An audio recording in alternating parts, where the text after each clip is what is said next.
Ini wali kota kayaknya perlu kita bahas gak nih sekarang nih? Kayaknya ditahan dulu lah ya. Tahan dulu kalau S menjadi ketua DPRD Wah, Kota Jambi.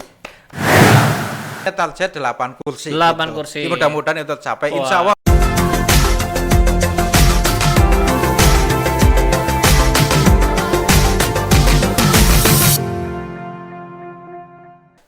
Assalamualaikum warahmatullahi wabarakatuh. Para penonton, para subscriber dari PKS TV Kota Jambi. Kita kembali lagi di program PKS Podcast Kita Semua. Nah, sesuai janji kita kemarin ketika kita launching studio ini, kita akan menghadirkan pembicara-pembicara luar biasa, baik itu dari PKS sendiri maupun dari orang umum ya. Nah, karena kita masih dalam proses perkenalan, hari ini kita kedatangan tamu dari salah satu bidang di PKS Kota Jambi. Bidang apa itu? Namanya bidang BP3. Nah, bidang BP3 ini digawangin oleh salah seorang pembesar di DPD PKS Kota Jambi. Pembesar itu ya fisiknya cukup besar dan termasuk tokoh sentral di DPD PKS Kota Jambi. Mari kita kenalkan, ini dia Mas Iqbal. Iya, assalamualaikum Mas. Waalaikumsalam warahmatullahi wabarakatuh. Apa kabarnya nih Mas? Alhamdulillah sehat Bang Akbar. Wah, jadi penampilan Mas Iqbal nih memang pakai belangkon. Jadi tau lah ya dari mana Mas Iqbal nih. Kira-kira dari Mas Iqbal ini bisa perkenalkan dulu diri Mas. Kira-kira Mas Iqbal ini siapa di DPD dan dari belangkon-belangkonnya kira-kira dari mana sebenarnya Mas Iqbal? Siap Bang, siap. Langsung saja. Iya, langsung aja, cerita aja. Nama saya Iqbal, kalau lengkapnya sih Iqbal Sajedi kalau lengkapnya Bang. Kemudian saya lahir ya sudah lumayan, sudah lewat 40 kalau sekarang. Wah. Tahun 79 di sebuah kota yang mungkin para pemirsa tahu logat saya dari mana gitu. Jadi saya lahir di kota Brebes, Brebes Jawa ya. Tengah. Nah, gitu. Jawa Tengah. Kalau Republik Ngapak ya salah satunya saya ini. Wah, berarti ke Jambi sejak tahun berapa nih Mas? Ke Jambi itu 2008 dalam urusan pekerjaan. Oh, dan itu sudah di PKS berarti ya? Sudah baru ini belum matang banget lah, tapi sudah mengenal PKS gitu. Wah, sampai sekarang kalau dihitung-hitung 2018 sampai sekarang 2021 13 ya, 13 tahun sudah. Iya, 13 tahun. Nah, bicara mengenai BP3 yang saya bilang tadi, pasti netizen, subscriber kita juga pengen tahu BP3 itu apa sebenarnya. Singkatan BP3 itu apa dan kerjanya ngapain aja sih di PKS Kota Jambi ini, Mas? Sip. Jadi kalau BP3 itu, kalau singkatannya adalah bidang pemenangan pemilu dan pemilu kada. Jadi kerjanya itu bagaimana memenangkan PKS di pemilu kada nanti di Kota Jambi khususnya, dan pemilu legislatif gitu. Kalau Pilpres? Kalau Pilpres kita ikutin saja arahan dari DPW, bagaimana iya, DPW. arahannya nanti kita, yang jelas sebagai di PP3 kota ini memenangkan pemilu dan pemilu kada itu domain kita di situ gitu. Oh, berarti kayak apa ya? Menentukan caleg, Nah, itu salah nyari satunya. masa gitu ya. Dari proses penentuan caleg itu salah satunya. Jadi kita itu bagaimana menyediakan data atau apapun bentuknya, baik data pemilu lama, data proyeksi yang akan datang, jumlah penduduk, kira-kira proyeksi jumlah penduduk itu di tahun 2024 itu sebenarnya seperti apa.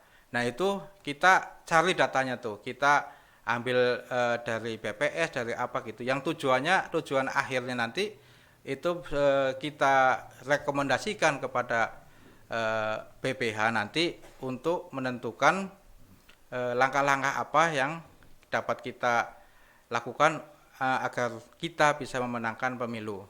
Oh gitu, berarti bicara tentang pemilu nih Mas. Kalau yang pemirsa belum tahu, dari PKS Kota Jambi sendiri itu saat ini sudah ada 6 caleg termasuk provinsi ya Mas berarti ya? Iya, Betul 6 ya? alek. 6 alek. Nah, 6 alek itu 5 kota dan satu Satu provinsi. Nah, data yang kita punya kalau periode sebelumnya itu hanya satu berarti kan? Iya, Berarti ada kenaikan signifikan nih, Ya. 5 anggota dewan di DPRD kota. alhamdulillah. Nah, jadi kan kalau netizen pengen tahu nih, wah hebat banget PS Kota nih sampai 5 kursi maksudnya. Iya. Nah, kira-kira di balik itu gimana sih kinerja BP3 2019 kemarin kalau boleh tahu nih? Iya. Bisa sampai naik itu drastis gitu. Ya, terkait kenaikan itu ya yang harus kita sama-sama syukuri adalah yaitu satu, semua itu berasal dari kehendak Allah SWT. Iya, Jadi amin. itu harus kita sama-sama syukuri gitu. Yang kedua adalah ya kerja-kerja kader gitu, kerja-kerja anggota PKS. Oke. Yang ketiga adalah memang tim di dulu namanya apa ya, di tim BP3, di tim itu ada tim apa pemenangan pemilu, itu ada timnya. Kebetulan saya juga salah satu yang ada di sana, ada ketua DPD, Sekum, kaderisasi dan lain-lain itu ada terlibat di situ, termasuk dari BP3 juga terlibat di situ.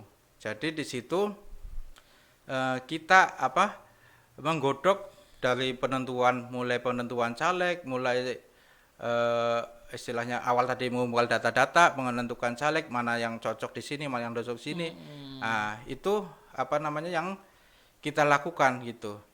Tugas kita melakukan itu, alhamdulillah dengan kerja-kerja kader, kerja-kerja itu akhirnya apa-apa yang kita inginkan, apa-apa yang kita setting dari awal itu bisa apa yang kita setting. Kita kan punya setting juga nih, ini begini kita ada skenario yang waktu itu kita jalankan juga, ya alhamdulillah bisa tercapai secara kuantitasnya, bisa tercapai gitu. Nah, berarti kalau 2019 kemarin itu dihitungnya per berapa tahun atau berapa bulan sebelum pemilu, Mas? Pemilu ya, pemilu legislatif. Kalau di Persiapannya lah, persiapannya itu sebenarnya kalau di pemilu 2019 itu setahun setengah mungkin persiapannya. Berarti kalau 2024 ini kita mulainya kapan berarti nih kira-kira dari BP3 nih, Mas Iqbal nih?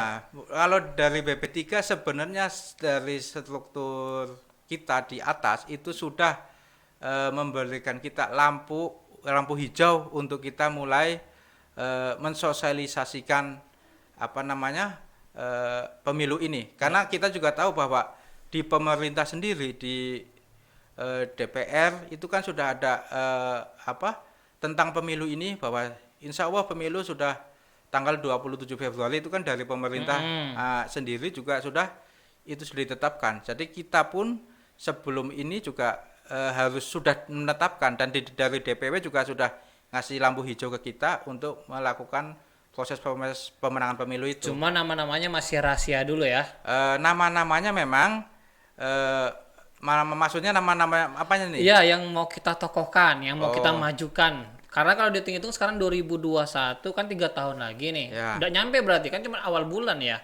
Awal tahun ya. Iya. Berarti Sebenarnya itu ini waktu yang singkat sampai dengan bulan Februari 2024 ini waktu yang sangat singkat. Biasanya jadi proses pemilu itu dimulai setahun sebelum proses pemilu di KPU itu setahun sebelum pemilu. Jadi mungkin di 2023 bulan awal tahun.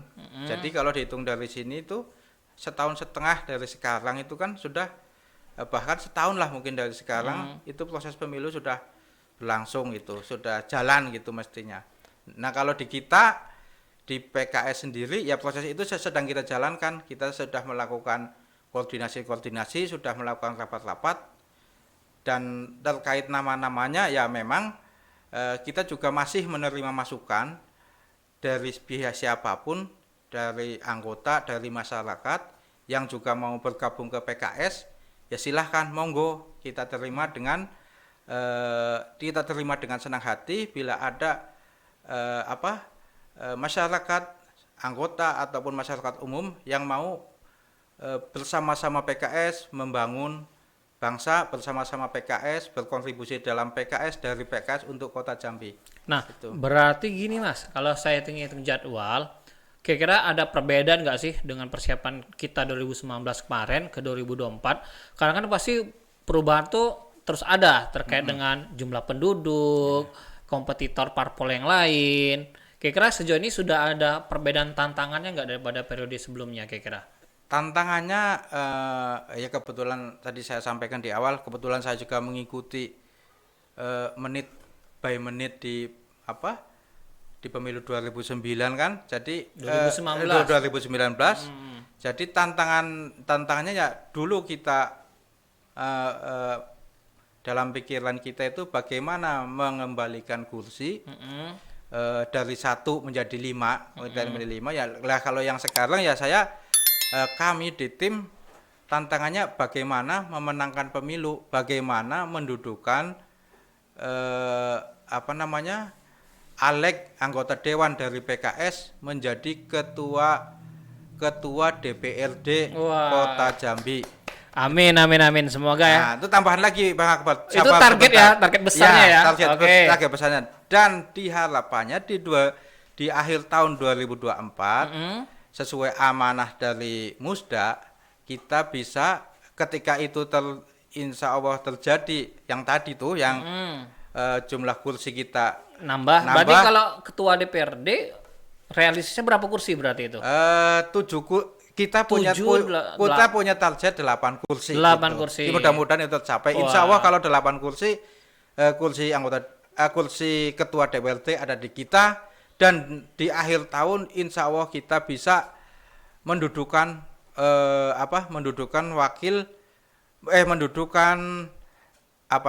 anggota kita menjadi wali kota. Gitu. Wah, amin. Wah, ini wali kota kayaknya perlu kita bahas gak nih sekarang nih?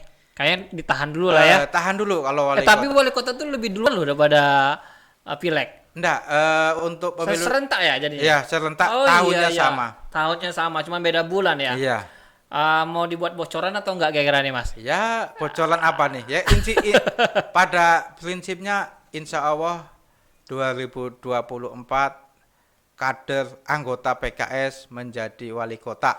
Itu yang saya tanamkan dalam diri saya sebagai ketua bidang pemenangan pemilu dan pilkada. Oh, jadi kita lihat ini dulu Mas ya, lihat hasil dari pileg nanti di Februari. Ya. Baru kita tentukan pergerakan untuk pilwakunya bulan apa?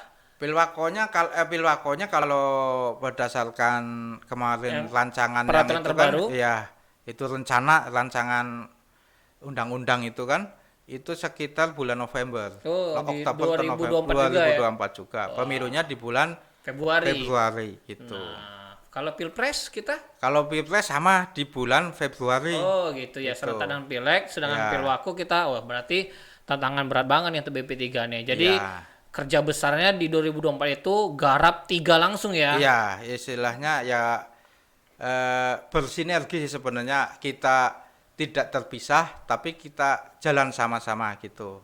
Agar tujuannya bisa bisa sejalan gitu. Oh iya. Kerjanya seiring sejalan, cuman menghasilkan 3 hasil yang sama-sama kita inginkan, yaitu menang pemilu itu. Wah, berarti memang tantangannya berat dan kayaknya kalau dilalui sama-sama kayaknya bisa lah ya. Iya. Kira-kira Mas Iqbal ya? Ya kalau tantangan ya dibilang berat ya berat, cuman kalau ringan namanya apa? Tentengan nggak? Iya, tentengan. Kalau tantangan harus berat gitu. Nah, berarti gini, kalau saya pikirin lagi misalnya nih, berarti kan sudah mulai pendataan, melihat data real di lapangan. Kalau boleh tahu, yang lagi sibuk-sibuknya PP3 sekarang programnya turun-turun kemana aja kira-kira?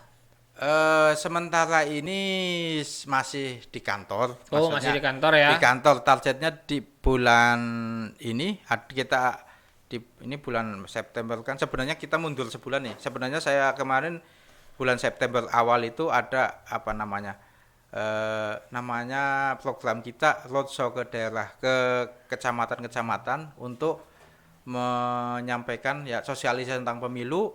Pertama itu tentang persiapan pemilu, ya kawan-kawan di bawah di di DPC tingkat kecamatan, tingkat kelurahan itu juga sudah harus kita istilahnya sudah kita sama-sama harus bergerak gitu. Oh, berarti kalau 2024 sekarang 2021 jangan sampai memang lengah seperti 2014 mungkin ya patron kita ya. Tapi 2019 itu lebih ditingkatin lagi nanti. Karena kan kalau dilihat dari angkanya 2019 kemarin 5 kan 5 ke 8. Kalau yang provinsi 2 berarti. Insya Allah kita targetkan 2. Wah, 2, amin. Wali kota dapat ya. Insya Wali Allah. kota atau wakil kira-kira? Kalau mimpi harus yang paling tinggi. Wah, ya, amin amin amin. Cuman orangnya masih difikskan dulu ya di Iya. rapat-rapat lagi. Kita lihat apa namanya Iya. pergerakan yang lain ya. Ya kita kan juga sekarang kalau terkait Pilwako itu kan kita juga di BP3 di BPH itu sudah mengeluarkan rekomendasi. Jadi kita sudah mengeluarkan SK terkait Pilwako itu. Jadi ya sementara kita mengeluarkan SK yang isinya memberikan kepada beberapa terutama yang duduk di ini kan, yang duduk di legislatif sekarang untuk mensosialisasikan diri secara maksimal gitu. Oke, siap. Terkait dengan pendataan itu ya, netizen, subscriber kita, Mas Iqbal mungkin ada kata-kata atau ajakan atau himbauan bagi yang ingin gabung PKS. Karena tujuan utama dari BP3 ini jelas penambahan jumlah anggota berarti kan? Ya, salah satunya. Untuk ngikut di PKS Kota Jambi. Iya. Nah, kira-kira di mana bisa mendaftarnya? Ataukah langsung ke kantor ataukah nemui siapa? Nah, kalau boleh tahu Mas Iqbal nih di mana tinggal? Mungkin netizen bisa mau silaturahim langsung nih. Saya baru sebenarnya saya lama tinggal di Eka Jaya nih. Oh, Eka Jaya. Oke. Gitu. Cuman 2 bulan ini saya kembali tinggal di Jelutung itu. Wah, Jelutung. Jadi ya. tapi kalau untuk informasinya mungkin bisa dibawain ya. Bisa dibawa ini. Nah, nanti bisa hubungin aja call center PKS ya. Tapi kalau mau ketemu Mas Iqbal langsung mungkin bisa ke kantor PKS kantor ya. atau bisa janjian bisa lah itu. Nah, ya. Jadi itu pemirsa penonton kita, penonton setia PKS TV Kota Jambi. Siapa itu BP3? Apa itu BP3? Kenapa? Satu lagi. Oh, ada satu lagi. Ya yang mau mungkin pesan sponsornya begini. Jadi wah, sponsor ya. Iya, ini sponsornya ini. Nah, kali ini sponsornya Angso Production karena beliau ini yang punya juga, beliau Angso. Jadi intinya kami dari BP3 juga menghimbau menyampaikan kepada netizen sekalian yang mau bergabung dengan PKS ya silahkan, kalaupun mau istilahnya saya bilang tadi mau berkontribusi, mau mencalekkan diri melalui PKS, kami terbuka, silahkan hadir atau nanti bisa komen di ya di YouTube kita atau dimanapun komen, atau bisa langsung datang ke kantor PKS. Kami siap terbuka menerima siapapun yang mau membangun Kota Jambi dari PKS gitu. Siap membangun bangsa dari PKS, kami menerima. Cuman ya satu, nanti setelah itu kita ada proses-proses yang lain yang harus kita ikutin sama-sama gitu. Cuman intinya kami siap menerima Bapak, Ibu, Abang, Adik bergabung dengan PKS gitu. Iya. Mungkin ada yang belum tahu ya pemirsa, kalau di kantor PKS ini adanya di Kota Baru. Kota Baru itu di mana? Itu tepatnya di nggak jauh dari Teguh Kris Ginjai. Kalau mau gampang nyarinya, itu di samping asrama haji itu ada lorong tuh. Masuk aja di sampingnya. Nanti masuk dikit sebelah kiri lah sudah nampak itu gedung PKS, DPD PKS Kota Jambi. Kalau ini bisa nih Pak, di map ini Bang, sudah. Oh iya, Google Map aja ya. Iya, nanti nampaknya ada kayak. Nah, jadi kalau sudah ada ingin berkontribusi melalui PKS, bisa ngubungi BP3 juga nanti ya. Oke. Siap. Nah, gitu Mas Iqbal ya pesannya ya. Siap banget. Kita mulai bekerja kembali Mas ya. Siap. Iya, baik. Baiklah pemirsa, sekian obrolan kita dengan BP3 DPD PKS Kota Jambi yang menaungi persiapan pemenangan pemilu, pilkada gitu. Jadi namanya partai politik itu harus ada hitung-hitungannya terkait dengan suara pemilih dan anggota dewan yang mau diajukan nanti. Nah, terima kasih atas perhatiannya. Kita akan berjumpa lagi di podcast kita semua di tayangan-tayangan berikutnya dengan tema-tema dan tamu-tamu yang gak kalah menariknya. Saya Akbar Rabani selaku pembawa acara dan tamu kita Mas Iqbal Sajedi. Mohon undur diri. Wabillahi taufiq walhidayah. Wassalamualaikum warahmatullahi wabarakatuh dan bye-bye.